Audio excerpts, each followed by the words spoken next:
Good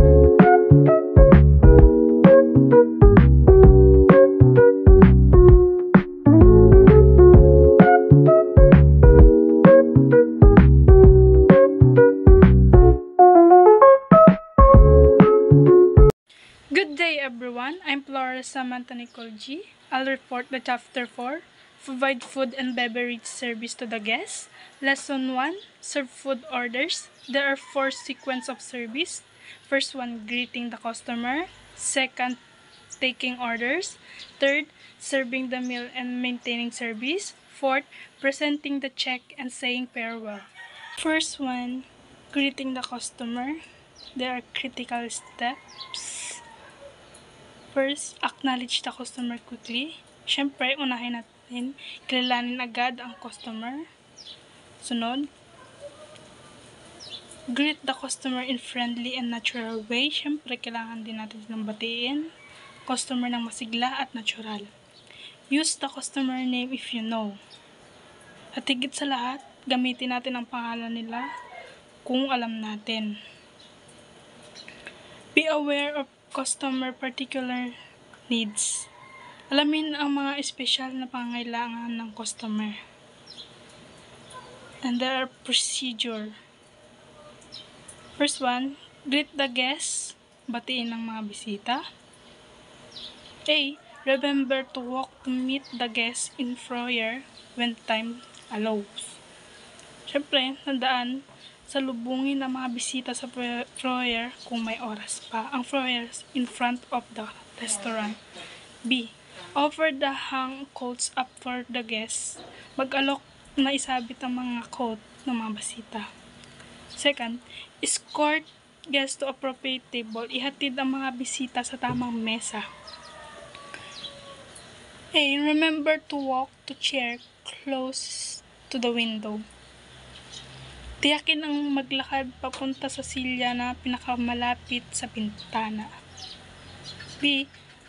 Full chair for eldest lady guests and any other guests you have time for.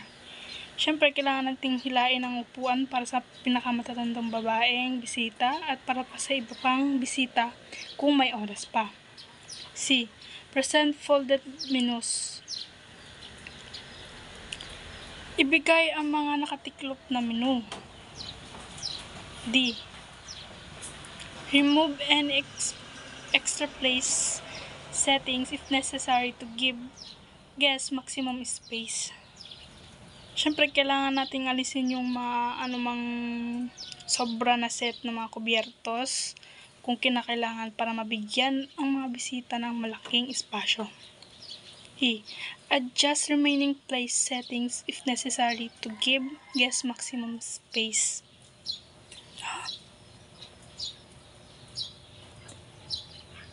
Siyempre, kailangan din natin ayusin ang natitirang mga set ng kubyertos kung kinakailangan para magkaroon pa rin ng mas malaking espasyo ang bisita. 3. Make sure the server knows the guest has been seated. Siyempre, bilang server, kailangan dapat alam mo kung saan dapat uupo ang mga bisita. The second sequence of service is the taking orders, and they have a critical steps. First one is be alert to customer needs. Maging alisto sa mga kailangan ng customer at dapat mo bantayan o pansinin ang mga gusto at pangangailangan ng nag-order. Second, know the menu, ingredients, and the preparation of method. Alamin ang menu, mga sangkap at kung paano ihanda ang mga pagkain. Mahalagang nakabisado mo ang lahat ng nasa menu at kung paano ito ginagawa para makasagot sa tanong ng mga customer. Third, be prepared to make suggestion and recommendation. Maghanda ng magbigay ng mga suggestion or recommendation. Dapat handa ka magmungkahi ng masasarap na pagkain o inumin. Pang-apat, use a system. Siyempre, gumamit ka ng sistema, sundin ang nakasanayang paraan o proseso para maayos ang pagkuha ng order. Procedure. First one, greet guests and describe specials. Suggestively tell a beverage Would you care for a glass for Chardonnay or Merlot? Siyempre, batiin ng mga customer at ilarawan ang espesyal. Halimbawa, gusto po ba ninyo ng isang basong Chardonnay or Merlot? Magandang magbigay agad ng opsyon para mas mabilis silang makapili. Pangalawa, serve the takes beverage orders starting with eldest lady, guest, and continuing clockwise around the table. Siyempre, kunin ng server ang order sa inumin, magsimula sa pinakamatandang babae at ipagpatuloy pakanan sa paligid ng mesa. Ito ang tamang pagkasunod-sunod sa pagkuha ng order para maging maayos at magalang. Pangatlo, place beverage in micros and service. Siyempre, lagay ang order ng inumin sa micros or computer system at isilbi or iserve.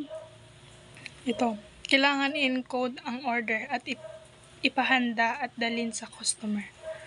Pang-apat, present beverage on the right side of the guest with right hand. Siyempre, hiyain mo ang mga inumin sa kanan ng customer. Gamit ang kanang kamay, ito ang tamang tuntunin ng paghahain. Panglima, take food orders.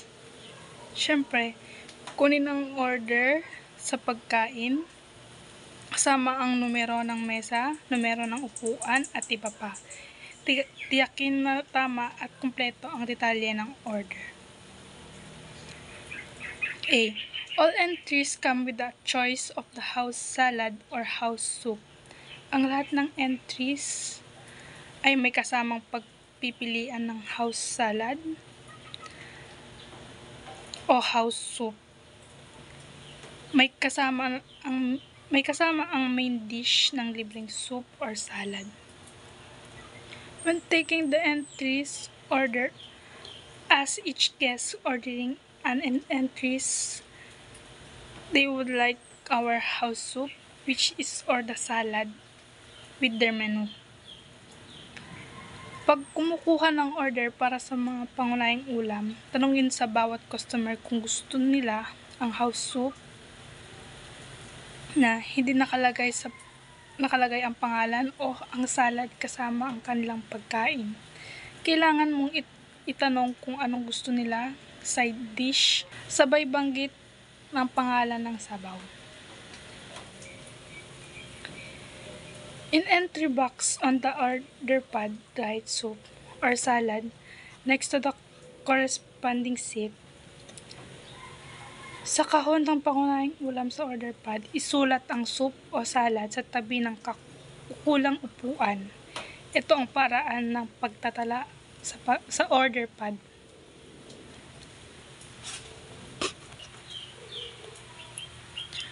Soup or salad is found in the appetizer screen in micros. Ang soup o salad ay makikita sa appetizer screen sa micros or computer system. Ito ang lokasyon ng item sa system para ma-encode ang tama. B. Seat 1-4 at 2 top is always on the server left. Ang upuan ng isa para sa isang dalawang upuan na mesa ay laging nasa kaliwa ng server. Ito ang paraan ng designate ng seat number sa maliit na mesa. C. At all other tables, seat number 1 is the closest to PDR. Sa lahat ng iba pang mesa, ang upuan una ay ang pinakamalapit sa PDR or private dining room. Ito ang batayan sa pag-designate ng seat number sa malalaking mesa. D. Note: it helps to check 86 board prior to taking orders. Siyempre, tandaan, nakakatulong na tingnan ang 86 board bago kumuha ng order. Ang 86 board ay listahan ng mga pagkain na ubos na o wala na, kaya hindi mo ito iaalok sa customer. Pang-anim, suggest wine with meal and take wine orders. Magmungkahi ng alak na babagay sa pagkain at kumuha ng order para sa alak. Ipapakita mo ang alak ng pwesto isabay sa kanilang kakainin at itatala mo kung ano ang gusto nilang inumin. Pang-7, remove base plates and menus when order for appetizer and entries are completed. Siyempre, alisin ang mga base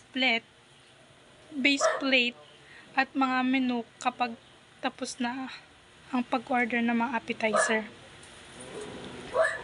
at entries. Kapag naisulat na ang lahat ng orders para simula at pangunahing pagkain, alisin mo ang mga pinggan na ginagamit lang bilang dekorasyon at ang ilista ng pagkain at ang listahan ng mga pagkain.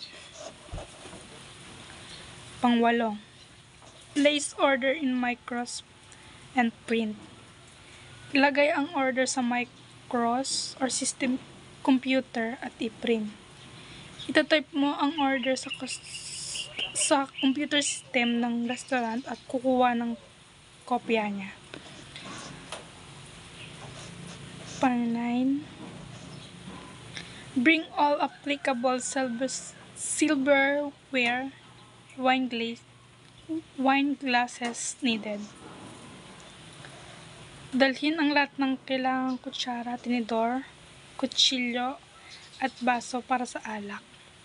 Ihanda mo ang tamang set ng kubyertos at baso bago pa dumating ang pagkain. 10. Delivered bread and butter. There should be 1 roll for each guest at the table. Siyempre, ihatid ang tinapay at mantikilya. Dapat ay may 1 piraso ng tinapay para sa bawat tao sa mesa. Siguraduhin na ang lahat ng may matitikman na tinapay. Third sequence of the service is the serving the meal and maintaining service. They have a critical steps to. First one, make sure each dish is complete. Siguraduhin na kompleto ang bawat ulam bago ihatid. Titingnan mo kung tama at sapat ang laman ng bawat plato. Second, serve everyone at the same time. Dapat pagsilbihan ang lahat ng sabay-sabay. Subukan na magkasabay ang pagdating ng pagkain ng lahat ng kumakain sa mesa. Third one, serve children and women first. Dapat pagsilbihan muna ang mga bata at ang mga babae. Sila ang unahin mong bigyan ng pagkain bilang paggalang. Pang-4, serve from left, remove from right. Dapat maghain ng plato mula sa kaliwa at mag-alis ng plato mula sa kanan. Ito ang tamang etiketa sa paglilingkod.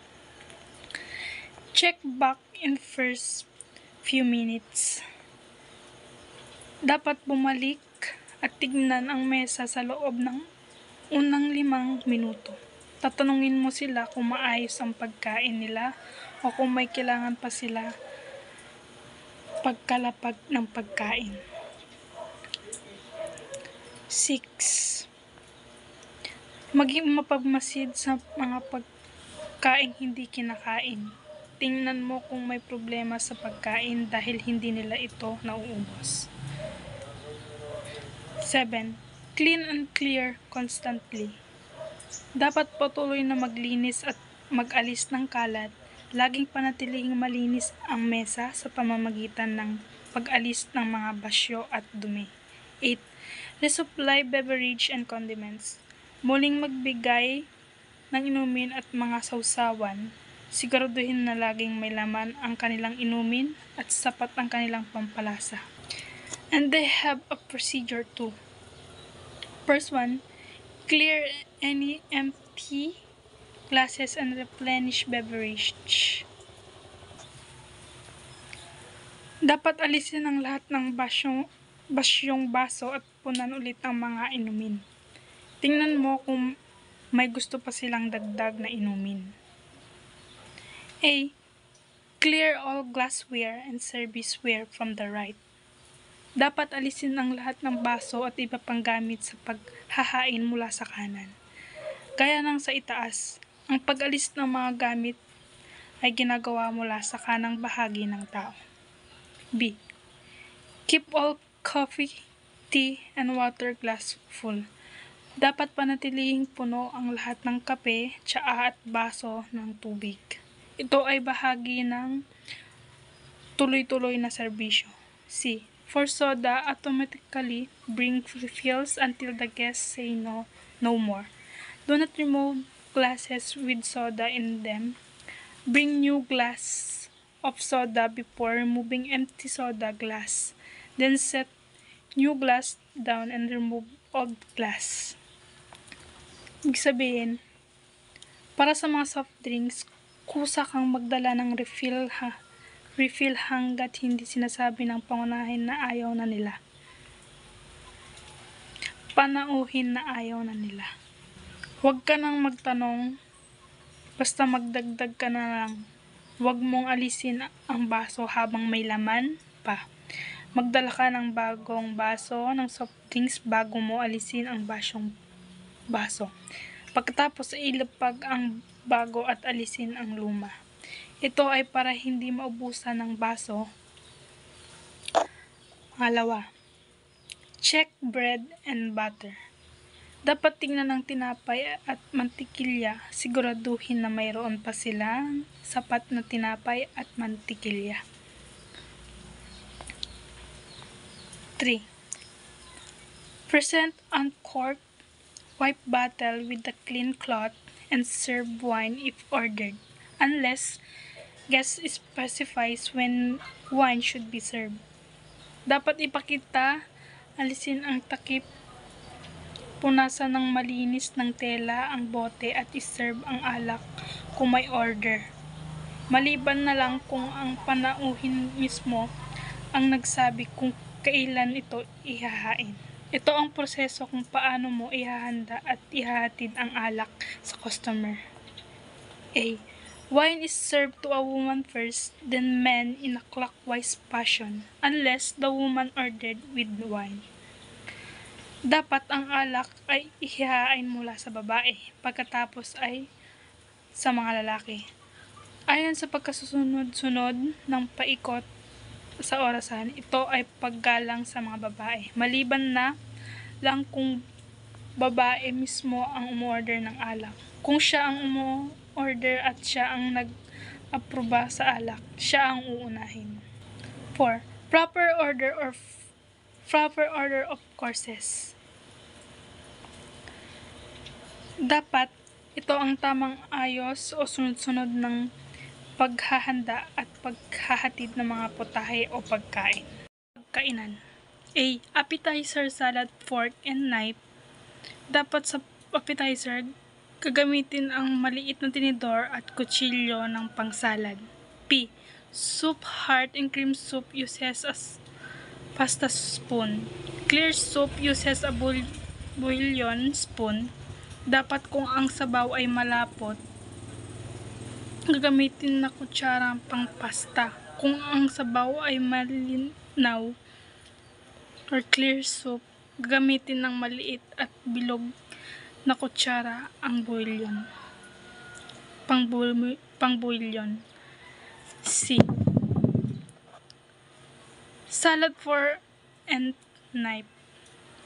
Dapat para sa salad, gamitin ang tinidor at kutsilyo ng pangsalad. D. Entry dinner for a knife. As the guest, do you need a pasta spoon or a steak knife? Ibig sabihin, dapat sa pangunahing ulam or entries, gagamit ng malaking tinidor at kutsilyo na panghapunan. Tanungin ang bisita kung kailangan niya ng kutsarang pang pasta o kutsilyong pang steak. E. Beverage red wine, white wine, dessert wine, champagne flute, beer, glass. Mineral water is served chilled.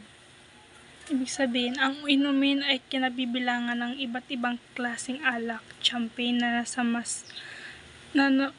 matangkad na baso at beer na nasa basong pilsner. Ang mineral water ay dapat ihain ng malamig. 5. Serve first course. Serve all courses from the left. Dapat ihatid na ang unang putahe. Lahat ng pagkain ay dapat ihatid o ilagay sa lamesa mula sa kaliwa ng bisita. A. Serve ladies first, then men in counterclockwise fashion. Ibig sabihin, unahin ihatid ang mga babae, kasunod ang mga lalaki, ng paikot ng pakaliwa, salungat sa direksyon ng orasan. 6. Check back within 2 bites or 2 minutes in each course. Ibig sabihin, dapat tignan o balikan ang bisita sa loob ng 2 kagat o 2 minuto pagkatapos ihatid ang bawat putahe. 7. Clear the first course when all are finished. Clear all the unused silverware for the course. Ibig sabihin, dapat alisin ang mga plato ng unang putahe kapag tapos na ang lahat. Alisin din ang lahat ng kubyertos na hindi na ginagamit para sa course na iyon. 8. Refill bread and butter. Ibig sabihin, lagyan ito ulit ng tinapay at mantikilya kung kailangan. A. Remember, if someone pushes his/her plate away or asks you to take it early. Ibig sabihin, dapat tandaan kung may bisitang itinulak palayo ang kanyang plato o humiling ng kunin mo na ito, maaari mo na itong alisin kahit maaga pa. 9. Read the table for additional beverage needs, bread and butter. Bring the silverware required for the next course. Ibig sabihin, dapat obserbahan ang lamesa para malaman kung may kailangan pang inumin, tinapay at mantikilya at iba pa. Dahil na rin ang kubyertos na gagamitin para sa sunod na putahe. 10. Serve each course in session. Serve the eldest lady first and continuing counterclockwise. Ibig sabihin, ihatid ang bawat putahe ng sunod-sunod. Unahin ang pinakamatandang babae at magpatuloy paikot ng pakaliwa. A. Remember to offer ground pepper with salad course. Dapat tandaan na mag-alok ng dinurog na paminta kapag inihahatid ang salad. 11. Clear each course when all are finished and remove unneeded silverware, solid plate, and glassware. Ibig sabihin, alisin dapat ang mga plato na bawat putahe kapag tapos na ang lahat at tanggalin ang mga kubyertos na hindi na kailangan, ang mga maruruming plato at mga baso. 12. Check on beverage, water, bread, butter throughout the meal. Ibig sabihin, tignan at siguraduhin may sapat na inumin at tubig at tinapay or mantikilya sa buong kainan. A. Remember, iced tea should be well iced. If ice is melted, present a fresh glass. Tandaan, ang iced tea ay dapat maraming yelo.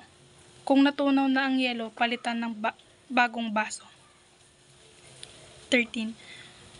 When clearing entry's plate, remove bread, butter, salt, and pepper. Ibig sabihin, kapag inaalis ang mga plato ng pangunahing ulam, alisin na rin ang tinapay, mantikilya, asin at paminta. 14. Prior to dessert, the table should have only. Ibig sabihin, bago ihain ang panghimagas or dessert, ang lamesa ay dapat mayroon na lamang ng mga sumusunod. A. Flower or candle. or sa Tagalog, bulaklak or kandila. B. Possible cream and sugar. Kung sakali, asukal at cream, karaniwan para sa kape. C. Beverage the guests are finishing. Mga inuming na kasalukuyang tinatapos ng mga bisita. 15. Print copy of check to check the accuracy and to have one ready in case guests do not wish to order dessert or coffee. Ibig sabihin, mag-print ng copy ng bill para masiguradong tama ang handa kung sakaling hindi na sila mag-order ng dessert or kape. 16. Crumb table. Linisin ang mesa mula sa mga mumu or crumbs. 17. Present the dessert cart to the table. Take dessert, coffee, and dessert wine orders. Ipakita sa kanila ang dessert cart, karitong may dessert. Kunin ang order nila para sa dessert, kape, at dessert wine. A. Remember to suggest port or dessert wine. Huwag kalimutang mag-suggest ng port, klase ng alak or dessert wine. 18. Place dessert order into Micros and print. Sabihin, ilagay ang order ng dessert sa Micros or computer system at i-print ito. 19. Bring appropriate dessert silverware, coffee cups, and saucer. Ibig sabihin, dalhin ang tamang kutsara, tinidor para sa dessert, kasama ang tasa at platito ng kape. Lagyan ng dolly ang mga decaf. A. Bring cream, check to be sure sugar is on the table. Dalhin ng cream at siguraduhin maisukal na sa mesa. B. Consider on bringing an extra fork of spoon if you think guests may wish to share a dessert. Magdala ng ekstrang tinidor o kutsara kung sa tingin mo ay mag-share na sila ng dessert. 20. Serve dessert and or coffee and or dessert wine.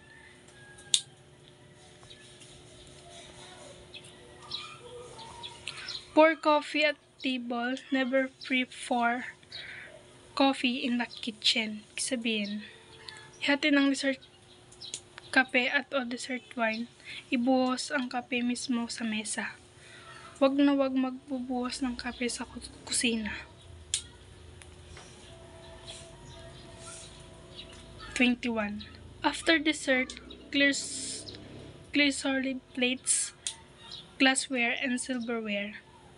Ibig sabihin, pagkatapos ng dessert, alisin ang mesa ng mga maduming plato, baso at kubyertos. 22. Table should have on it only what is being used. Refill coffee, beverage, and water as needed. Ibig sabihin, dapat ang mesa ay dapat mayroon lang ng mga bagay na kasalukuyang ginagamit. Mag-refill ng kape, inumin, at tubig kung kinakailangan. The last one of sequence of service is presenting the check and saying farewell, and they have a critical steps. The first one is check should be accurate and legible. Ibig sabihin, ang bill ay dapat tama at malinaw basahin. Pangalawa, time check delivery carefully. Pag-isipan mabuti ang tamang oras ng pagbibigay ng bill. Pangatlo, know the restaurant's policy on personal checks and credit cards. Sabihin, alamin ang patakaran ng restaurant tungkol sa personal check at credit cards.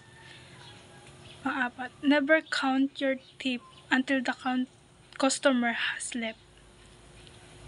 Ibig sabihin, wag na wag mong bilangin ang tip habang hindi pa umaalis ang customer. Panglima, Thank the customer and tell a return visit. Ibig sabihin, pasalamatan ang customer at sabihan silang bumalik. And they have a procedure too. First one, present check, ibigay ang bill. A. Print check first and check for accuracy. Present check with dessert and or coffee service. Ibig sabihin, i-print mo na ang bill at tingnan kung tama. At ihatid ang bill kasabay ang serbisyo ng dessert o kape. Note, if no dessert, check should be ready or present immediately. Have check in your pocket. Ibig sabihin, paalala, kung walang in-order na dessert, ang bill ay dapat handa na o ibigay kaagad. Or nasa bulsa mo na dapat ang bill. Pangalawa, collect check and cash or credit card when visible. Ibig sabihin, kunin ang bill at pera or credit card kapag nakita mong handa na sila. Pangatlo, return collect change to table or have appropriate person sign credit card voucher. Ibig sabihin, ibalik ang tamang sukli sa mesa o papirmahan ang credit card voucher sa tamang tao. Ibig sabihin, ibigay ang sukli o credit. Kung credit card ang gamit, papirmahan sa customer ang resibo. A. Guest receive a copy of the credit card voucher. The restaurant receives the other. Ibig sabihin, ang mga bisita ay mayroong kopya ng credit card voucher at ang isa pang kopya ay para sa restaurant. B. Pick up sign copy of credit card voucher. Ibig sabihin, kunin ang pinirmahang copy ng credit card voucher. Pang-apat, thank guests and bid farewell sa return visit. Ibig sabihin, pasalamatan ang mga bisita at magpaalam ng maayos, hikayatin silang bumalik ulit. Ibig sabihin, maging magalang at imbitahan silang kumain ulit. 5. Before guests are out the door, scan table and surrounding floor and chairs to make sure guests have not forgotten valuable things. Ibig sabihin, bago pa lumabas ang mga bisita, tignan ng mabuti ang mesa, sahig at mga upuan sa paligid para masigurong walang naiwan na mahalagang gamit ang mga bisita. 6. Take check to cashier to be closed.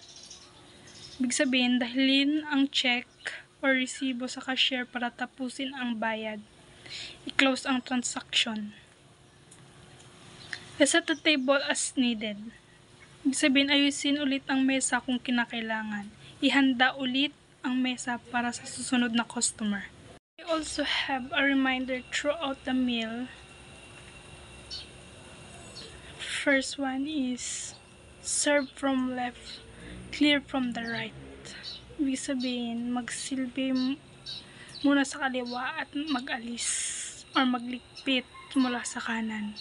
Ito ang tamang paraan ng pagbibigay at pagkukuha ng mga plato. Pangalawa, check to see the beverage glasses are full. Ibig sabihin, tignan kung puno pa ang mga baso ng inumin. Siguraduhin na laging may inumin ang customer. Pangatlo, deliver bread and butter before appetizer or by request if the guest would like bread sooner. Ibig sabihin, ihatid ang tinapay at mantikilya bago ang pampagana or appetizer or kapag hiniling ng bisita na mas maaga pa. Check for correct silverware glasses for the next course. Ibig sabihin, tignan kung tama ang mga kubyertos at baso na nakahanda para sa susunod na pagkain. Check 86 board regularly. Ibig sabihin, tignan ng madalas ang 86 board. 86 ay karaniwang nangangahulugang wala nang available na particular na pagkain o inumin. Double check orders before sending in micro or POS.